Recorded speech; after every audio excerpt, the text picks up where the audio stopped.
My grandpa, Earl, has lived on our family's ranch since he was 12. He's 80 now, still up at dawn, still fixing fences, still waving at everyone who drives by on our old dirt road. When I was a kid, the ranch was surrounded by cattle pasture and scrub woods. But then the city spread its fingers into our little county, and a developer bought up the old Miller place next door. They turned it into Silver Creek Estates.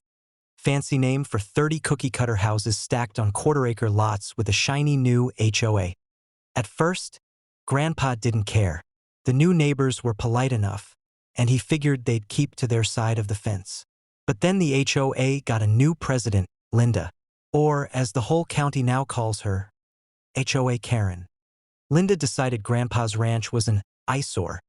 Old barns, tractors in the yard, a couple of goats that liked to wander over to her perfectly manicured lawn if the gate wasn't latched. She claimed our cattle were ruining the view for the subdivision's luxury buyers. So she sent letters, dozens of them, fines, violation notices, threats. Grandpa ignored them. He's not in the HOA.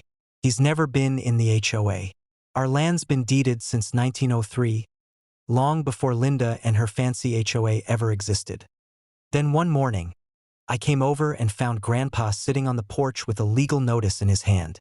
Linda had filed an official complaint with the county, claiming Grandpa was operating an agricultural business on residential land, which technically was true, except his ranch was zoned agricultural before any houses popped up next door.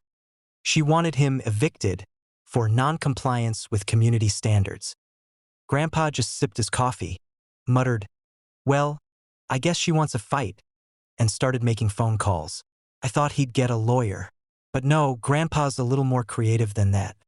Turns out, a few folks in Silver Creek Estates weren't too thrilled with the HOA either.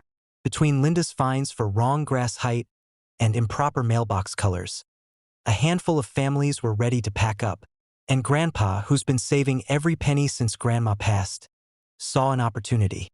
Within 6 months, Grandpa quietly bought 3 houses in Silver Creek through a family friend who works in real estate. Linda didn't even know until the for sale signs came down and Grandpa's hired crew started tearing out the backyard fences and putting up post and wire pasture. When Linda marched over, demanding to know what was going on, Grandpa tipped his hat and said, "Just expanding the ranch, ma'am." She threatened to sue. The county told her the new lots were now zoned agricultural. Grandpa had filed the paperwork before he closed the deals. His new lots were legally merged into his existing ranch, and the HOA's jurisdiction stopped dead at the original lot lines. A month later, Grandpa had goats grazing in what used to be Linda's prized community green space behind her house. Chickens wandered through the HOA's tiny park until he fenced that too because, well, he owned it now. Linda went ballistic at the next HOA meeting, but by then, half the board was furious with her for wasting everyone's time and money picking a fight with a man who'd been here since Eisenhower was president. She got voted out. Now Grandpa's ranch is 20 acres bigger, and the neighbors who sold to him come by for fresh eggs whenever they like. The new HOA president came over with cookies to apologize, and to ask politely if Grandpa might someday sell the land back. Grandpa just laughed and said, "Maybe, if you don't mind a few cows first." Moral of the story: never pick a fight with an old rancher who knows the land and his rights better than any HOA ever will.